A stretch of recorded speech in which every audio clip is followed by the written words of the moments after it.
Hello and welcome to Andy and Katie's allotment.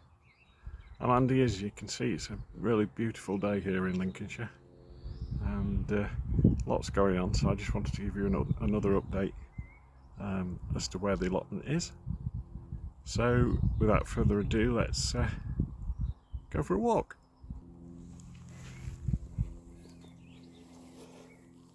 If we start with this bed, you can see, try and get my shadow out of the way, that's Swiss chard, different colours, ruby and the yellow one. As you can see, the spring onions are coming on quite nicely now.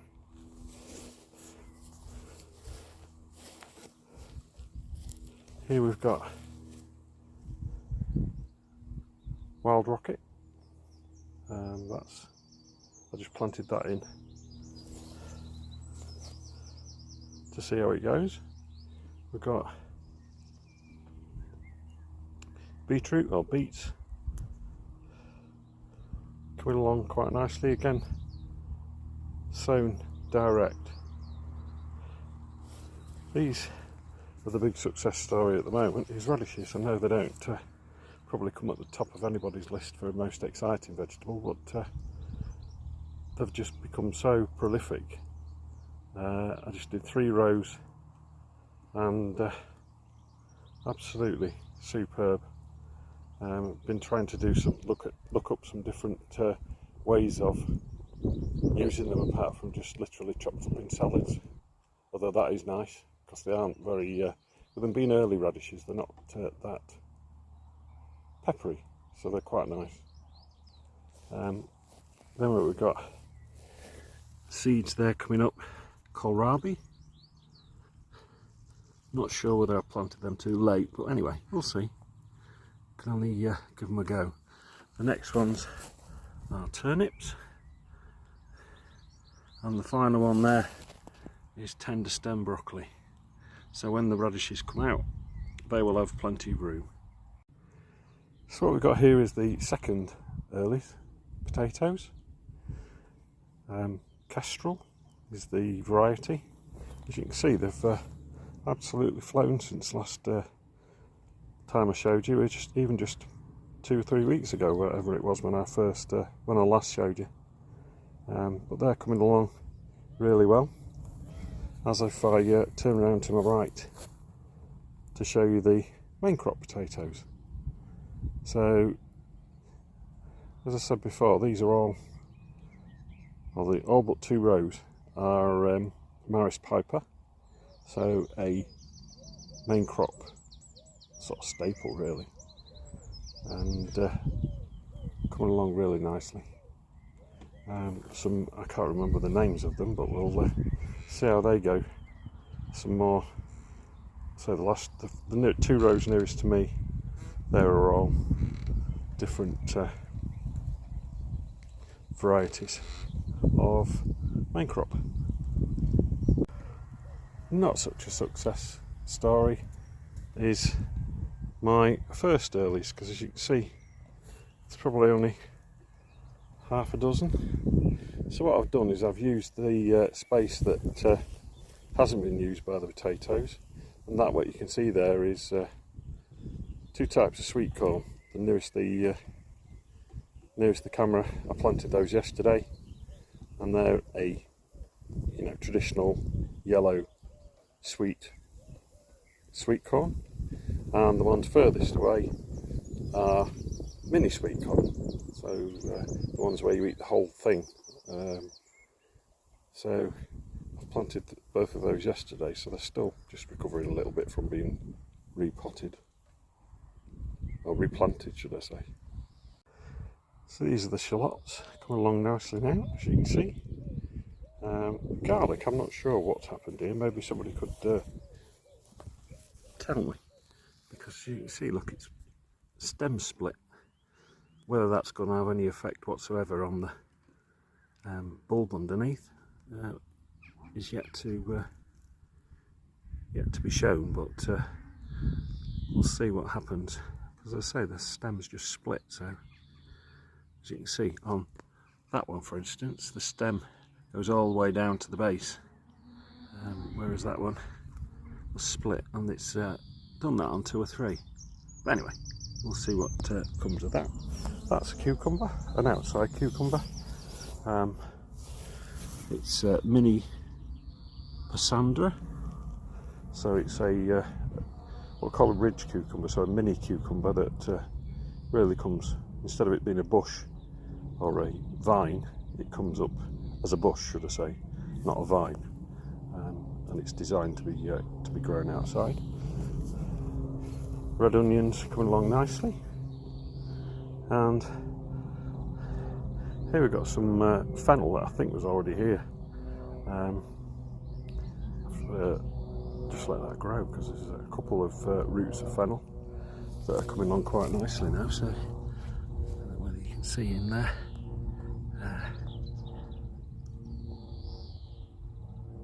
The white root that's starting to come. So we'll see where that goes. Moving across. So these are my white onions, or brown onions, which are the brown onions, I suppose is the best way to describe them. They're not specifically white. As you can see, starting to swell at the base. So I think these will be ready in another month, so maybe end of June, something like that. Whereas ones from seed you would expect to be sort of into July before they're ready. Plant you see at the end there, that's a butternut squash, planted that, and next to that is a yellow courgette. The reason that I've put them in here is because I did, as I showed you on the last video, put some squash and pumpkins and all of that kind of thing in a separate bed, but they all got eaten. So you know, despite my best efforts at keeping them covered and so on, so I've put them in here because a lot of pests don't like onions because of obviously the strong smell. That's a marrow growing in the middle there, and then finally in with all the onions, 2 tomatoes. You might be able to read that the one on the left there is called Roma, and the one on the right is Velocity, but it's the beefsteak version of Velocity, so hopefully that will those will grow nicely in that position, and then I can just plant some other stuff when the you know, when the onions have harvested, just giving the squash and the marrow plenty of room to spread out. This is the brassica bed. So these I thought was kale, but I'm not so sure now. I'm thinking that they might be cabbage. I bought them and made the mistake of not labelling them, so it's my own fault really, but I don't know. Could be kale. Might start growing from the middle later on. Cauliflowers. See, one's got eaten in the middle there. That's okay. And these are a variety called All Year Round. And then we've got the Savoy cabbages. So they're looking, they're coming along quite nicely now. Moving along, these Brussels sprouts. Got a little confession to make, these are not the original ones. They got eaten by birds, so much so that I think they even took the growing tips. I think I just got the netting too close to the leaves and they could get through the netting. But as you can see, I've lifted it a bit more now. So hopefully that won't happen this time. Beans, as you can see, they're coming along really nicely now. Lots of flowers. Obviously those flowers will start to turn to beans very soon. And yeah, absolutely flying, which is good. This is again one of my opportunities to learn, shall we say, rather than a mistake. I've put some new Calibris in there. I've left the old ones, but you can see that they've got eaten by birds, but I think most of them have still got the growing tip, so hopefully they will still recover and maybe just produce a bit later than the larger ones, which again I replaced. Something that I have got in here, that because originally, those of you who've followed me for a bit will see that, just get out of the shadow, I originally put celeriac in here, celeriac that I sowed as a seed, and there's one there that seems to, you know, despite, against all the odds, seems to have survived. And then I've put a pepper, sweet pepper, one of the little ones, a little yellow pepper that I've put there to see if I can get some peppers outside as well as in the greenhouse. So here in the greenhouse we've got some success stories and some not so successful. We've got at the back to the left there is a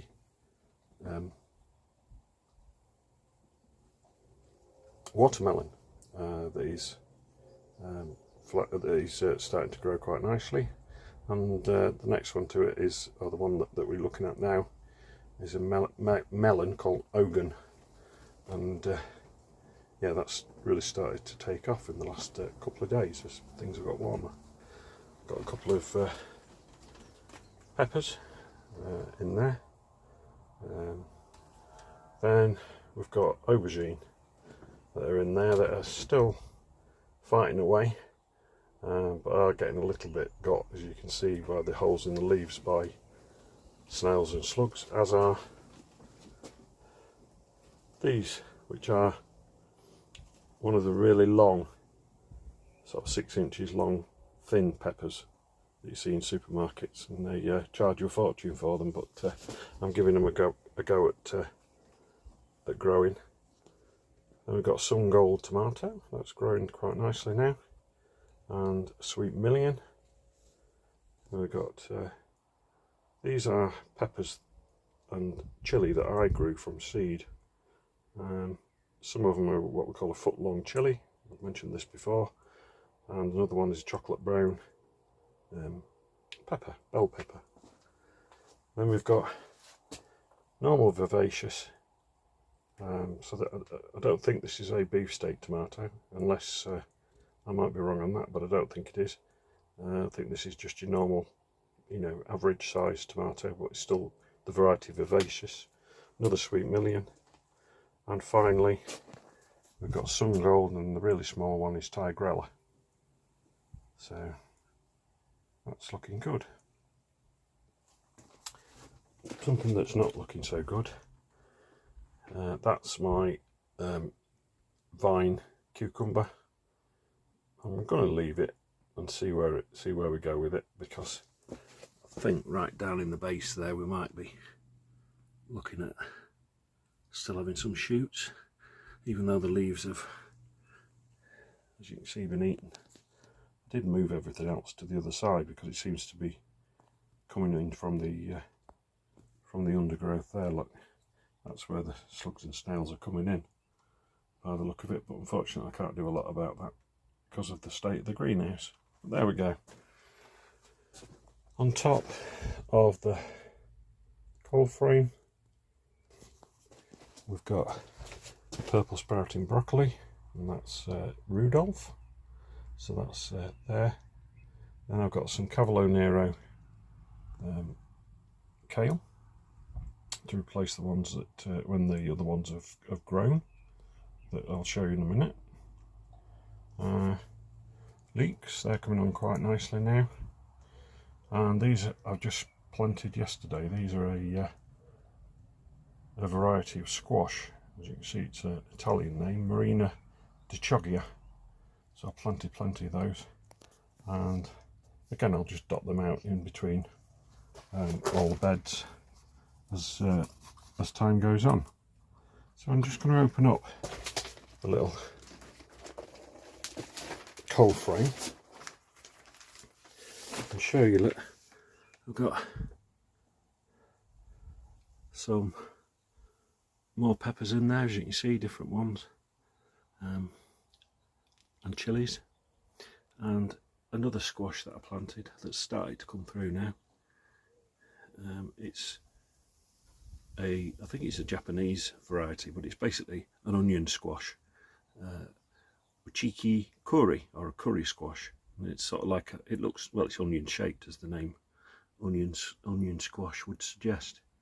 And yeah, so that's going to go in as well, dotted around the garden.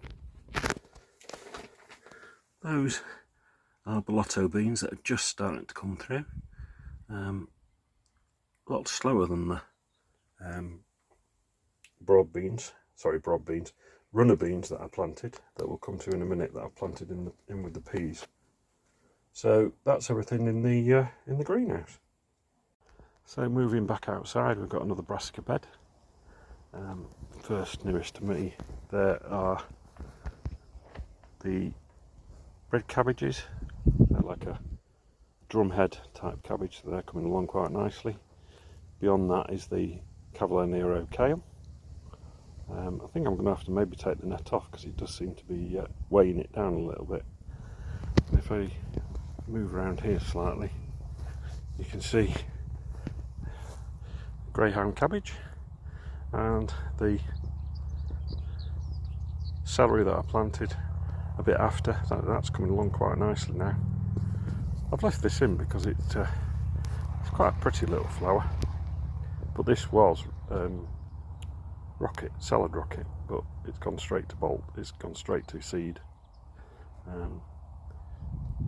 But as I say, I've left that.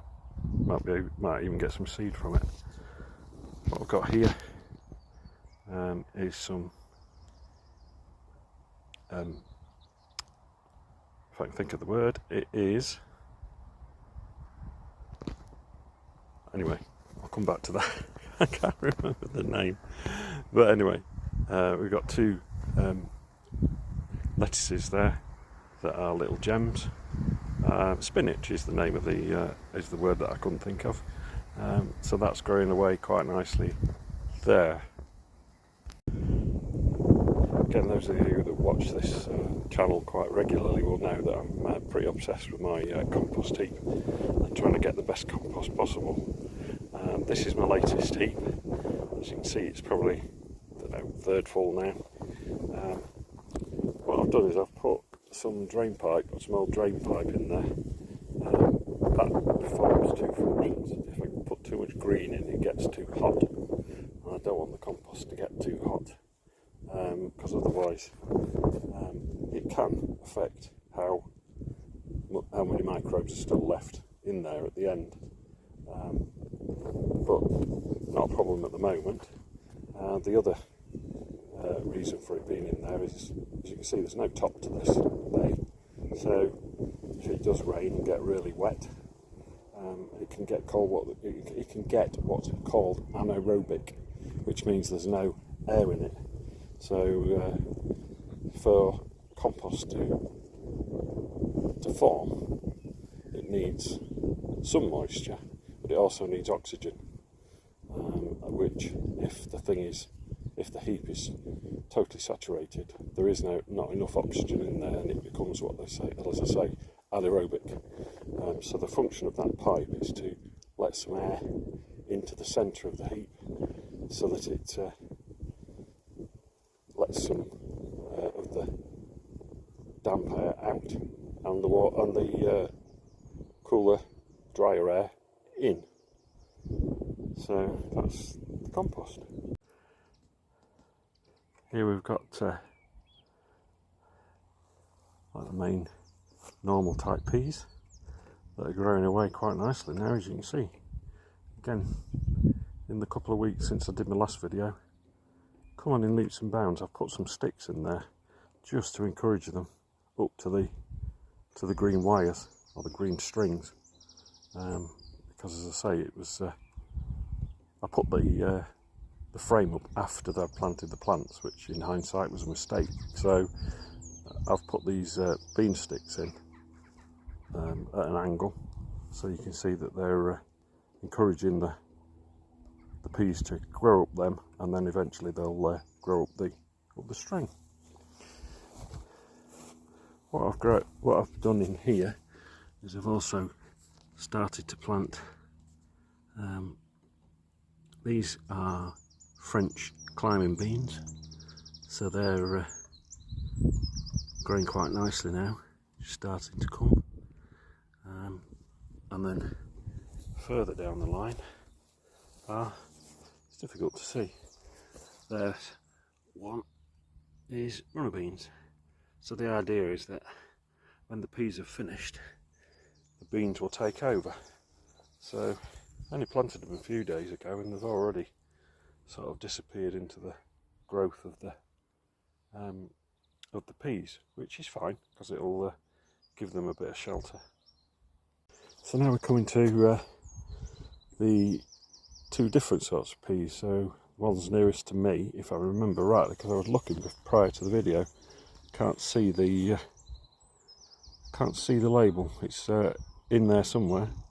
But if I remember rightly, it's Monge 2 nearest the camera, and Sugar Snap peas at farther away.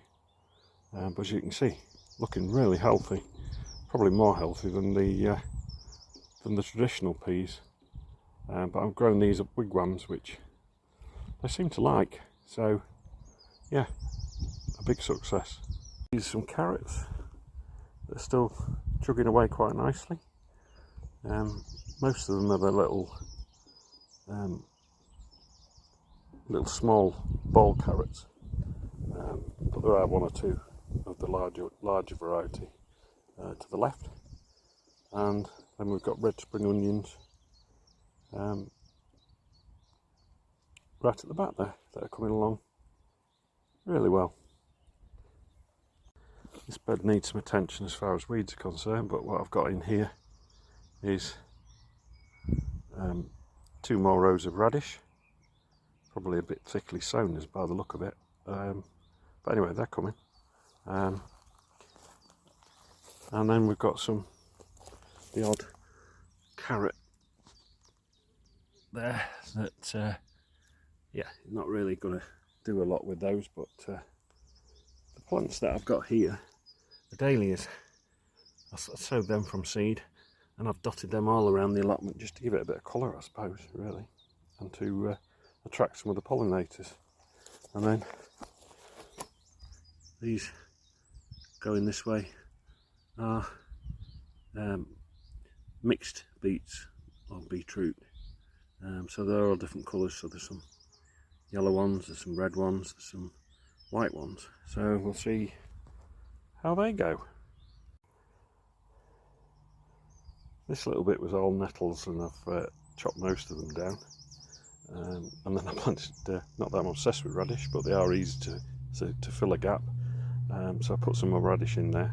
I've also put some sunflower seeds in there, a small variety that are called teddy or teddy bear, and they're quite a small flower for a sunflower, but a really tightly packed one, and it does look like a teddy bear's head. And as you can see at the front there, I've got some more dahlias. As I said, this is a sad sight to see, really. It's the pumpkins and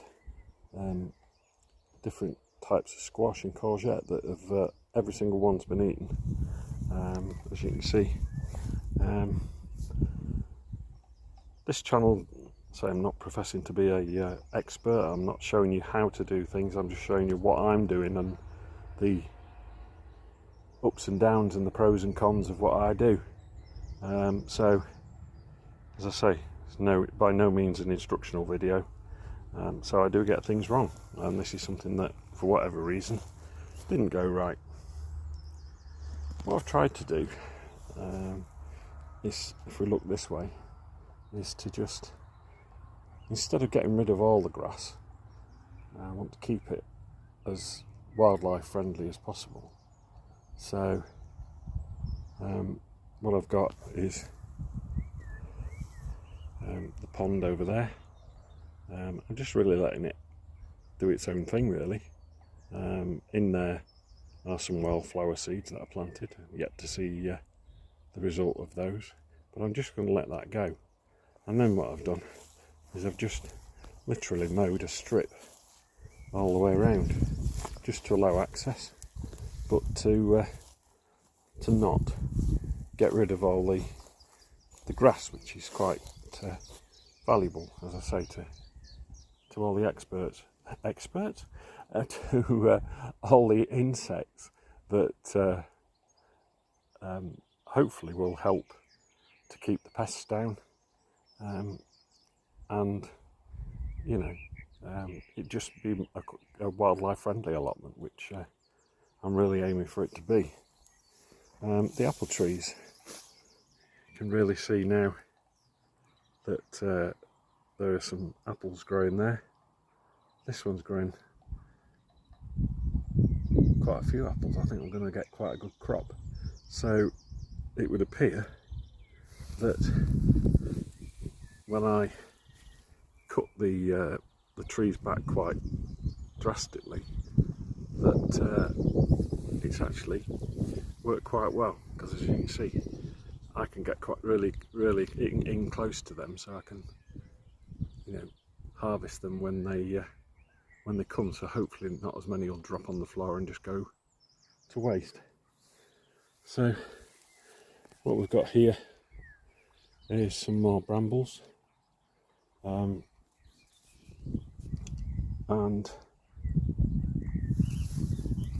yeah, I think there's some red currants in with that as well, somewhere. And then we've got some gooseberries. It's going to get a bit noisy in a minute because I'm going to walk on some black polythene that I've put down just to suppress the weeds slightly. I'm not sure whether these are red currants or whether these are black currants, but absolutely covered it is with fruit.